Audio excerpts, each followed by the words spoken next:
नमस्कार, आप देख रहे हैं नया भारत दर्पण समाचार और मैं हूं आपके साथ ज्योतिका। आइए रुक करते हैं खबर की ओर। समाजवादी पार्टी के प्रदेश अध्यक्ष जमकर बरसे बीजेपी सरकार पर श्यामलाल पाल।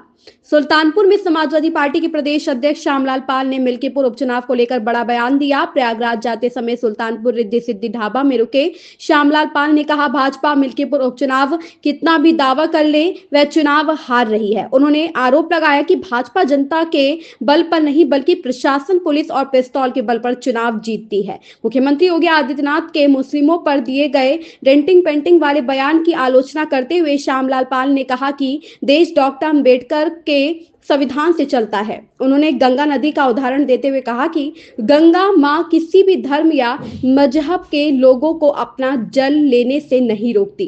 प्रदेश अध्यक्ष ने मुख्यमंत्री पर आरोप लगाया कि वो लोगों के बीच नफरत फैलाने का काम कर रहे हैं। उन्होंने कहा कि जब तक देश में दंगे कराए जाएंगे और लोकतंत्र की हत्या की जाएगी तब तक डॉक्टर अंबेडकर की संकल्पना अधूरी रहेगी। श्यामलाल पाल ने मुख्यमंत्री से सवाल किया कि वो 80 करोड़ लोगों को 5 किलो राशन बांटते हैं, जबकि समाजवादी पार्टी के राष्ट्रीय अध्यक्ष अखिलेश यादव इन 80 करोड़ लोगों के लिए अच्छे विद्यालय और अस्पताल चाहते हैं। इसी के साथ समाजवादी पार्टी के नेता इंजीनियर राममूर्ति चौरसिया को जन्मदिन के शुभ अवसर पर बधाई दी। इस मौके पर वार्ड नंबर 34 से भावी प्रत्याशी शैलेंद्र प्रताप यादव उर्फ सोनू, रानीगंज कुलदीप वर्मा, विनोद जायसवाल, देवता दिन, निषाद सुरेश, प्रदीप यादव, नारायणपुर राजेश यादव, शुभम पाल, सतवीर यादव, बेलाल अहमद, शहजाद अहमद, विनय, मोनू, उमाशंकर यादव आदि उपस्थित रहे। हरिकेश यादव की रिपोर्ट। अच्छा जी, मिल्कीपुर चुनाव लेकर क्या रणनीति जबकि बीजेपी दावा करे कि भारतीय जनता पार्टी चाहे जितना दावा कर ले वो चुनाव हार रही है। वो चुनाव जनता से नहीं जीतती है, वो चुनाव पुलिस के बल पर जीतती है, अपने प्रशासन पर के बल पर जीतती है और जो पिस्तौल है, जो उनके हथियार हैं, उनके बल पर वो चुनाव जीतती है। वो जनता से चुनाव हार जाती है। और कल योगी ने एक बयान दिया था कि कुंभ में मुसलमान का आए, ठीक है, अगर कोई भी हरकत करते हैं तो उनकी डेंटिंग पेंटिंग की जाएगी। इसको लेकर आप क्या कहते हैं? ऐसा है कि देश बाबा साहब डॉक्टर अंबेडकर के संविधान से चलता है।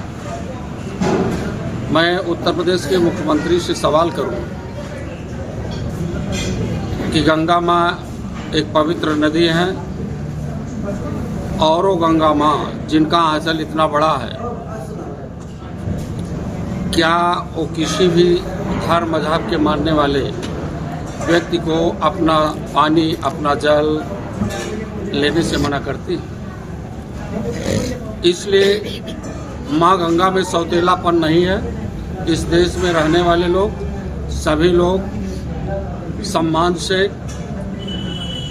माँ गंगा का सम्मान करते हैं और उत्तर प्रदेश के मुख्यमंत्री जी ऐसे हैं कि जो एक दूसरे में नफरत पैदा करने का काम करते हैं। तो जब तक इस देश में ये लोग दंगा कराते रहेंगे, एक दूसरे में नफरत पैदा करते रहेंगे और देश के संविधान के अनुसार नहीं चलेंगे और लोकतंत्र की हत्या करने का काम करेंगे, तब तक इस देश में जो आज़ादी रही है, जो संकल्पना बाबा साहब डॉक्टर अंबेडकर की और डॉक्टर लोहिया जी की रही है, वो अधूरा रहेगा। और एक ऐसे मुख्यमंत्री को खुद अपने आप में शर्म आनी चाहिए कि इस प्रकार से कहीं नदी के नाम पर, कहीं हिंदू के नाम पर, कहीं मुसलमान के नाम पर नफरत पैदा करने का काम करते हैं। मैं सवाल करता हूं उत्तर प्रदेश के मुख्यमंत्री जी से कि जैसे नदियां सबको जल देती हैं, उसी प्रकार से सूर्य भी सबको प्रकाश रोशनी देता है।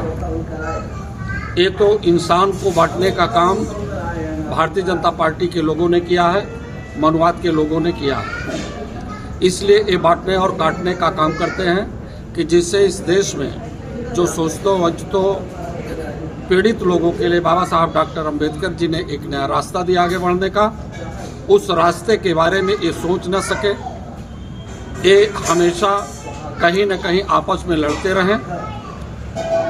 मैं इनसे सवाल करता हूं कि ये 80 करोड़ लोगों को 5 किलो का राशन देते हैं। समाजवादी पार्टी के नेता राष्ट्रीय अध्यक्ष श्री अखिलेश यादव 80 करोड़ के लिए 5 किलो राशन नहीं, उनके लिए अच्छे विद्यालय चाहते हैं, अच्छे टीचर्स चाहते हैं, उनके लिए अच्छा अस्पताल चाहते हैं, उनके लिए अच्छा विश्वविद्यालय चाहते हैं।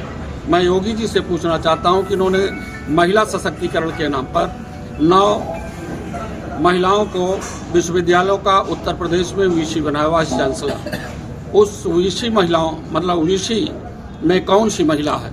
एक भी पीडीए की कोई महिला हो जो वाइस चांसलर बनी हो।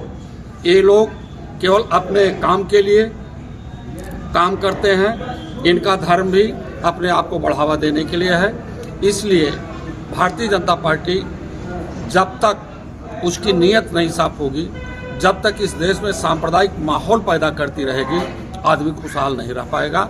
आदमी तभी खुशहाल हो पाएगा जब ये देश बाबा साहब डॉक्टर अम्बेडकर से चलेगा। अच्छा अध्यक्ष जी, गृह मंत्री अमित शाह ने सदन में अम्बेडकर लेकर बयान दिया और अब संविधान गौरव यात्रा चला रही, इस बारे में आप क्या कहेंगे? अब आप सभी लोगों को मीडिया के माध्यम से समझना चाहिए कि देश में एक ऐसे गृह मंत्री रहे हैं सरदार वल्लभ भाई पटेल। इनके इसी उन्माद को लेकर के जो समाज में नफरत पैदा कर रहे थे, एक दूसरे के भाईचारा को खत्म कर रहे थे, इन्होंने तो मैत्री भाव कभी पढ़ा ही नहीं है कि मैत्री भाव होता क्या है। सरदार वल्लभ भाई पटेल ने आरएसएस की इस हरकत पर उन्होंने वेल लगाने का काम किया, बहुत पूरे देश में रोकने का काम किया। और एक वो गृह मंत्री है जो आज वर्तमान में अमित शाह हैं, और इन्होंने क्या किया? इन्होंने यही किया ना, नफरत पैदा किया। और बाबा साहब डॉक्टर अम्बेडकर जी जो केवल भारत के ही नहीं बल्कि उनकी पर्सनालिटी पूरे विश्व के लिए रही है, जिनके पास 32 डिग्रियां हों, ऐसे व्यक्तित्व को इन्होंने अपमानित करने का काम किया है। इसलिए अब संपूर्ण शोषित, वंचित, पीड़ित और पीड़ित समाज एकजाई होकर के एक मंच पर आकर के उनका मुंह तोड़ जवाब देगा। और देश को चलाने के लिए ऐसे नेता की जरूरत है जो बाबा साहब अम्बेडकर के विचारों को और समाजवादी विचारों को लेकर के चले। इस मुहिम में समाजवादी पार्टी के राष्ट्रीय अध्यक्ष श्री अखिलेश यादव जी पर कदम अपना आगे बढ़ा रहे हैं भारत के संविधान के लिए, समाजवाद के माध्यम से सबको सम्मान देने के लिए। उसी मुहिम में आज इस सुल्तानपुर जनपद में हम लोग आए हैं और आए हैं उस खुशी में कि हमारे समाजवादी पार्टी के नेता भी हैं, अम्बेडकरवादी हैं और समाजवादी हैं, जिनका जन्मदिन कल 12 तारीख को है।